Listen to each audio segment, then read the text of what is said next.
তো আজ ক্লাস 11 তোমাদের সাথে তেলেনে পোতা আবিষ্কার। আমি আগের ভিডিওতে এই দুটো পেজ দেখো, মহাকালের কাছে সাক্ষ্য দেবার ব্যর্থ আশায় দাঁড়িয়ে আছে, এত অবধি আলোচনা করেছিলাম। আজকে আমি তারপরের মানে আগের দিন এই 40 পেজে আছে তেলেনে পোতা আবিষ্কার, 40 আর 41 পেজ আলোচনা করেছিলাম। আজকে আমি 42 থেকে যতটা পারবো আলোচনা করে দেবো। তো ভিডিওটাকে কেউ স্কিপ না করে পুরো দেখতে থাকো। দেখো, ওই অবস্থায় যতখানি সম্ভব মাথা তুলে বসে এমন একটা শিহরণ সারা শরীরে অনুভব করবেন। তাহলে কি বলছে? ওই অবস্থায় যতখানি সম্ভব মাথা তুলে বসে কেমন একটা শিহরণ সারা শরীরে অনুভব করবেন। জীবন্ত পৃথিবী ছাড়িয়ে অতীতের কোন কুজ্ঝটিকাচ্ছন্ন স্মৃতিলোকে এসে পড়েছেন বলে ধারণা হবে। মানে অতীতের কোনো কুয়াশা মাখা স্মৃতিলোকে এসে যেন পৌঁছানো হয়েছে এরকম একটা মনে হবে। রাত তখন কত আপনি জানেন না। বলছে রাত কত মানে কটা বাজে বা কতটা রাত হয়েছে সেটা আপনি জানেন না, কিন্তু মনে হবে এখানে রাত যেন কখনো ফুরায় না।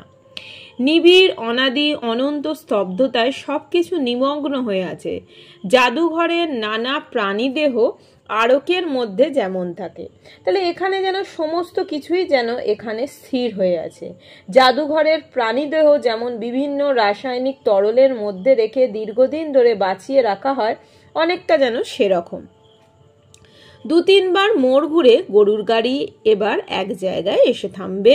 হাত পাগুলো নানা স্থান থেকে কোনো রকমে কুড়িয়ে সংগ্রহ করে কাঠের পুতুলের মতো আড়ষ্টভাবে আপনারা একে একে নামবেন। কেননা আমরা পড়েছিলাম আগে যখন এটা আলোচনা করেছিলাম যে গরুর গাড়িতে বসা হয়েছিল সেটা এতটাই ছোট ছিল যে সেখানে 3 জনে যে ঠিক মতো বসা হবে সেটাও কিন্তু বসা হচ্ছিল না। গরুর গাড়িতে ওইভাবে কষ্টে মানে একদমই ছোট জায়গা ছিল যাতে কষ্ট করে বসে থাকা। তারপরে যখন 2-3 বার মোড় ঘুরে গরুর গাড়িটা একটা জায়গায় এসে থামবে তখন সেইভাবেই বলা হচ্ছে যে অনেক কষ্টে জিষ্টে মানে আমরা এক জায়গায় কি হয় যখন একভাবে ওইভাবে বসে থাকি তারপরে যখন নাবি একটা আড়ষ্টতা কাজ করে, মানে হাত পাগুলো যেন ঝিনঝিন হয়ে যায়, কীরকম একটা ফিল হয়। তো সেটার কথাই বলা হচ্ছে। এবার আপনারা একে একে নামবেন। একটা কটু মানে একটা বাজে গন্ধ অনেকক্ষণ ধরেই আপনাদের অভ্যন্তনা করছে, মানে আপনাদের ওয়েলকাম জানাচ্ছে। বুঝতে পারবেন সেটা পুকুরের পানা পচা গন্ধ। তাহলে সেই গন্ধটা, সেই কটু বাজে গন্ধটা কিসের? সেটা পুকুরের পানা পচা গন্ধ। অর্ধস্ফুট চাঁদের আলোয় তেমন একটি নাতি দীর্ঘ পুকুর সামনেই চোখে পড়বে। অর্ধস্ফুট চাঁদের মানে আমরা যেটা আলোচনা করার আগেই বলেছিলাম যে কৃষ্ণপক্ষের যে চাঁদ, সেই চাঁদটার কথা বলা হচ্ছে। সেটা কি বলছে যে সেই চাঁদের আলোয় তেমন একটি নাতি দীর্ঘ মানে বেশি ক্ষুদ্র নয় আবার বেশি বড়ও নয়, এরকম একটা পুকুর সামনেই চোখে পড়বে। তারই পাশে বেশ বিশালায়তন মানে বিশাল আকার একটি জীর্ণ অট্টালিকা, ভাঙা ছাদ, ধসে পড়া দেয়াল ও চক্ষুহীন কোটরের মতো পাল্লাহীন জানালা নিয়ে নবোদিত মানে নতুন উদিত হয়েছে যে চাঁদের বিরুদ্ধে দুর্গ প্রাকারের মতো দাঁড়িয়ে আছে।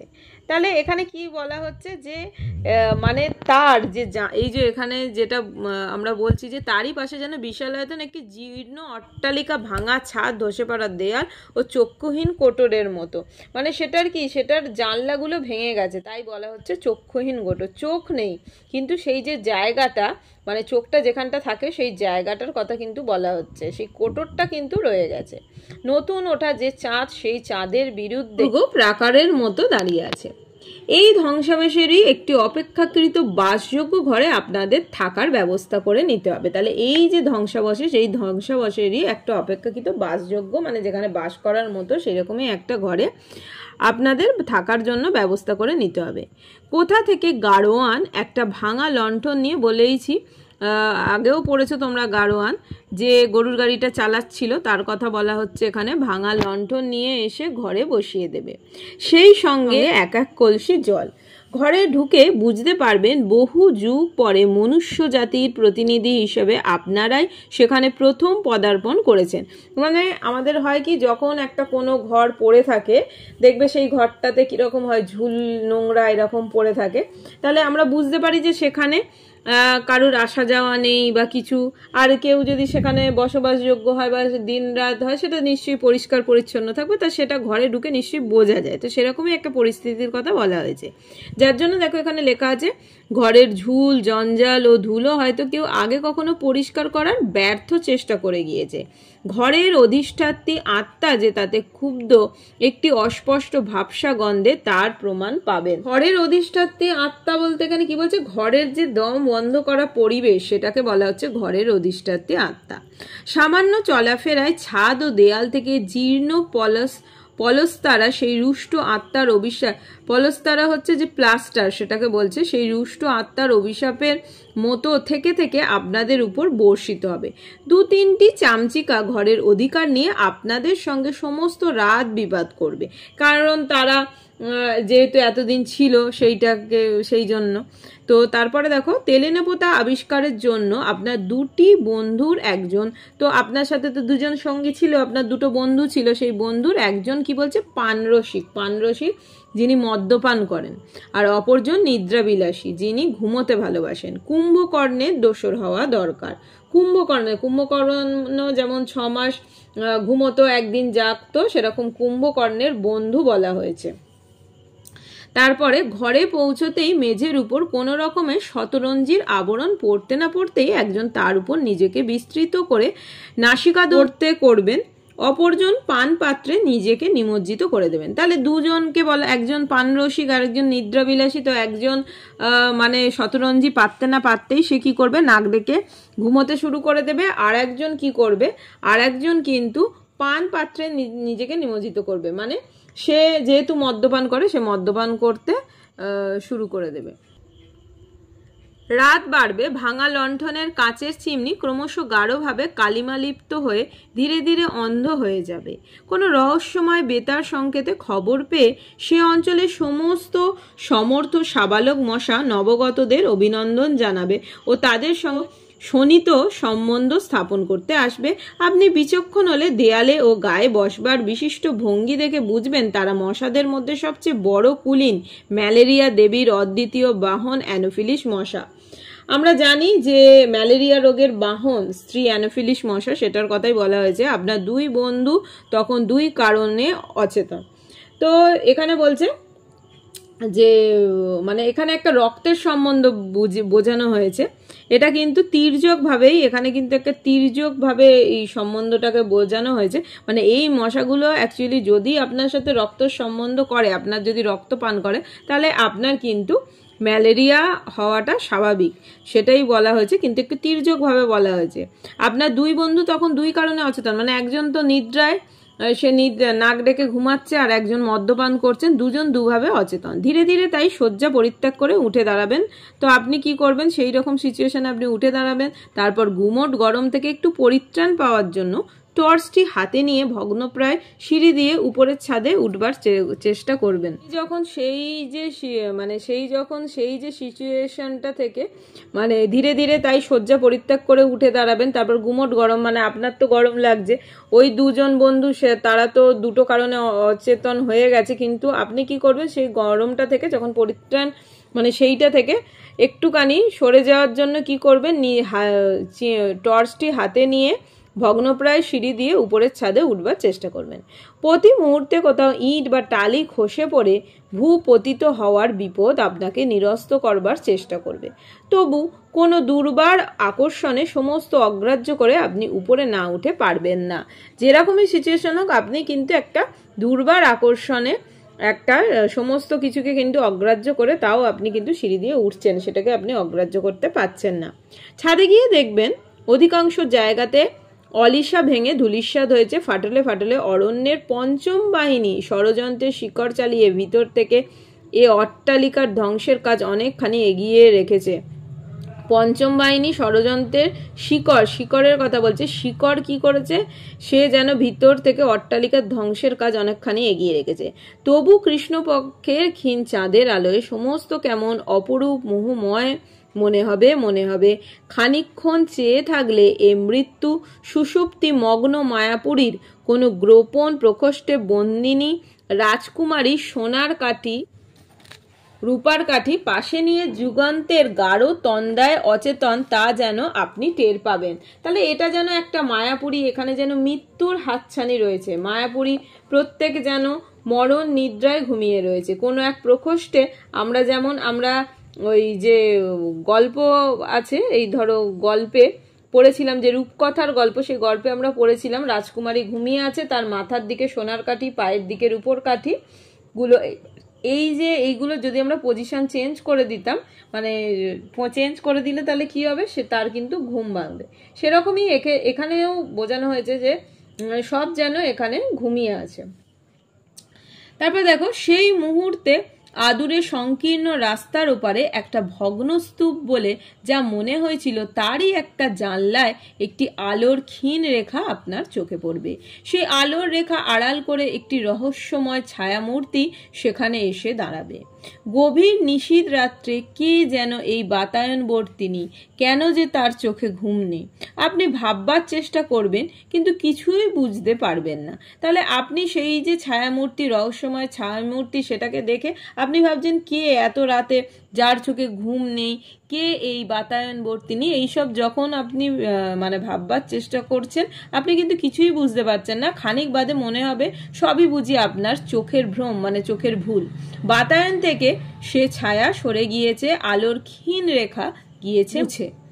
মনে হবে এই ধ্বংসপুরীর অতল নিদ্রা থেকে একটা স্বপ্নের বুদবুদ ক্ষণিকের জন্য জীবনের জগতে ভেসে উঠে আবার মিলিয়ে গেছে।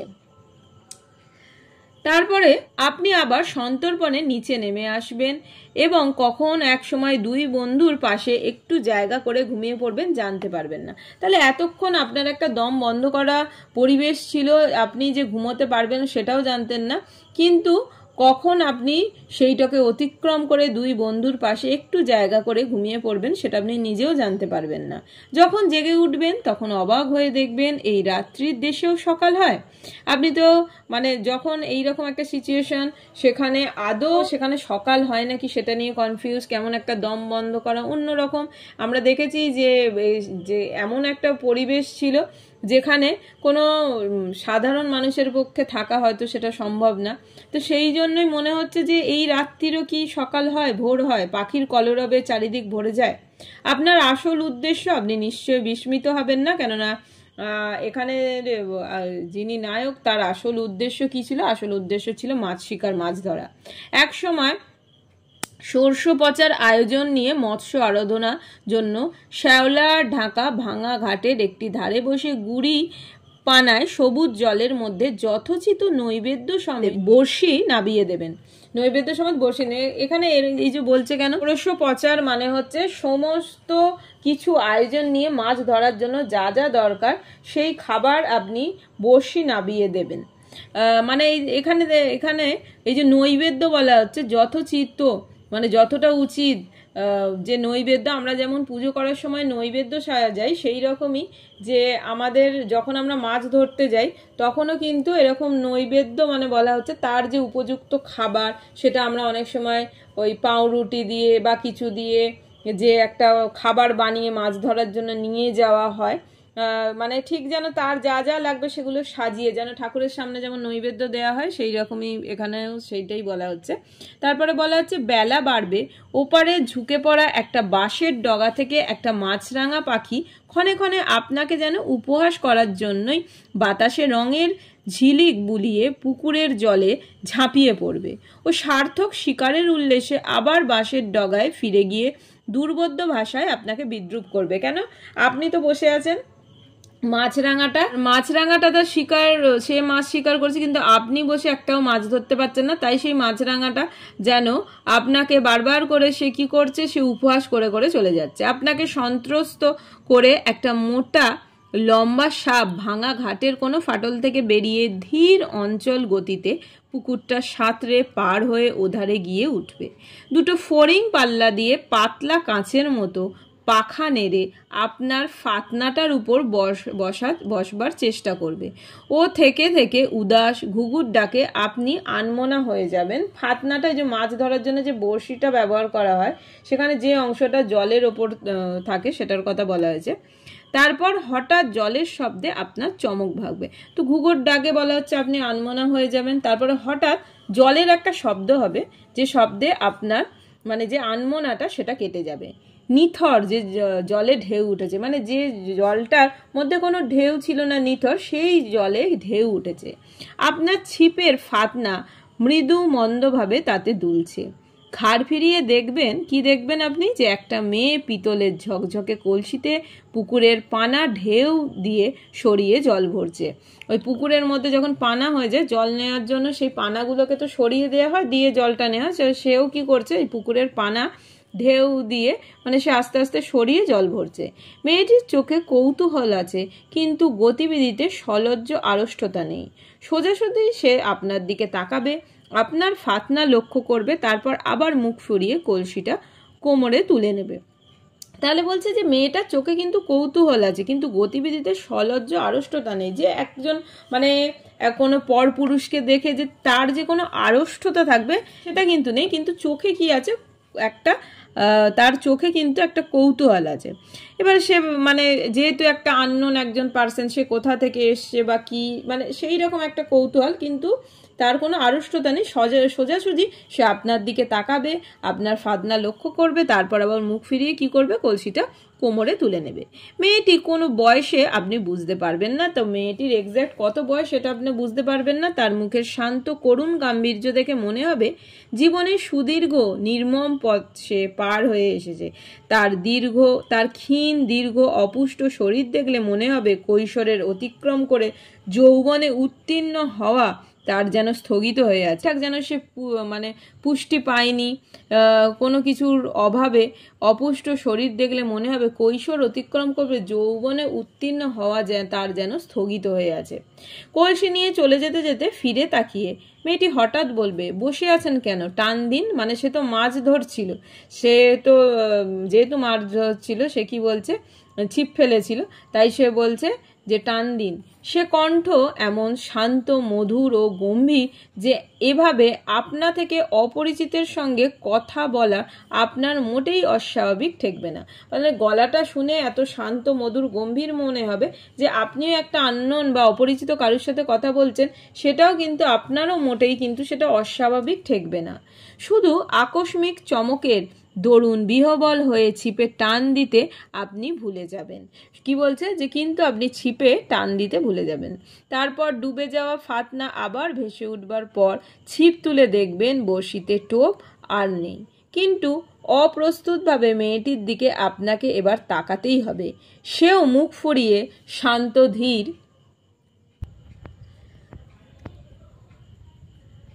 পথঘাট ছেড়ে চলে যাবে, কিন্তু মনে হবে মুখ ফেরাবার চকিত মুহূর্তে একটু যেন দীপ্ত হাসির আভাস সেই শান্ত করুণ মুখে খেলে গিয়েছে। পুকুরের ঘাটের নির্জনতা আর ভঙ্গ হবে না। তারপর ওপারের মাছরাঙাটা আপনাকে লজ্জা দেবার নিষ্ফল মানে বৃথা চেষ্টা ত্যাগ করে অনেক আগেই উড়ে গিয়েছে। মাছেরা আপনার শক্তি সামর্থ্য সম্বন্ধে গভীর অবজ্ঞা নিয়েই বোধ হয় আর দ্বিতীয়বার প্রতিযোগিতায় নামতে চাইবে না। খানিক আগের ঘটনাটা আপনার কাছে অবাস্তব বলে মনে হবে। এই জনহীন ঘুমের দেশে সত্যি ওরকম মেয়ে কোথাও আছে আপনি বিশ্বাস করতে পারবেন না। একসময় হতাশ হয়ে আপনাকে সাজ সরঞ্জাম নিয়ে উঠে পড়তে হবে। ফিরে গিয়ে হয়তো দেখবেন আপনার মৎস্য শিকার নৈপুণ্যের বৃত্তান্ত ইতিমধ্যে কেমন করে আপনার বন্ধুদের কর্ণগোচর হয়েছে। তাদের পরিহাসে ক্ষুণ্ণ হয়ে এ কাহিনী কোথায় তারা শুনল জিজ্ঞাসা করে হয়তো আপনার পানরসিক বন্ধুর কাছে শুনবেন। কে আবার বলবে এইমাত্র যামিনী নিজের চোখে দেখে এলো যে, যামিনী হচ্ছে যার সাথে এই গল্পের নায়কের দেখা হয়েছিল, যা এখানে যামিনী তোমরা পরে পড়বে যে যামিনীকে একজন ওই নিরঞ্জন বলে একজন ব্যক্তি, যিনি তাকে বিয়ে করবে বলেও কিন্তু সে শেষমেশ বিয়ে করেনি, সে কথা রাখেনি, চলে গিয়েছিল। তো এটা তোমরা পরে পড়বে। আজকে তোমাদের সাথে এতখানি আলোচনা করলাম। নেক্সট ভিডিওতে তোমাদের সাথে এখান থেকে আমি আলোচনা করব। Thanks for watching. সবাই খুব ভালো থেকো, সুস্থ থেকো, টাটা।